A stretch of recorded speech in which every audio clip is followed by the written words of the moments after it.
சின்ன வெங்காய சாம்பார் பண்ணிக்கிறேன். 1/2 கிலோ சின்ன வெங்காயம் எடுத்துக்கிட்டேன்.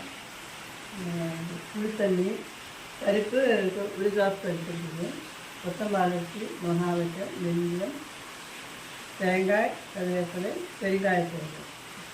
வெங்காயம் ஒன்றா வதக்கணும், எண்ணெயில் வதக்கிட்டு வெங்காயத்தை புளித்தண்ணியில் வேக வைக்கணும். தேவையான உப்பு, மஞ்சள் ஒன்றா வெந்தாச்சு. பருப்பு விட்டது,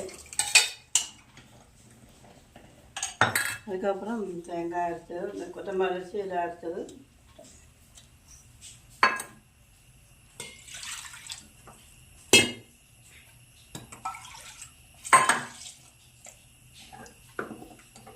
இது கச்சட்டியிலேயே வச்சுருக்கேன். நான் கச்சட்டியில் வச்சா ரொம்ப டேஸ்ட்டாக இருக்கும், நிறைய நேரம் சூடாகவும் இருக்கும். கறிவேப்பிலை,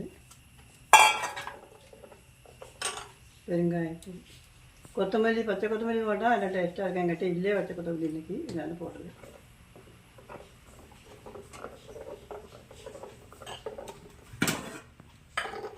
வெந்தயம் முடங்க வச்சா கறிவேப்பிலையே இருக்கும்.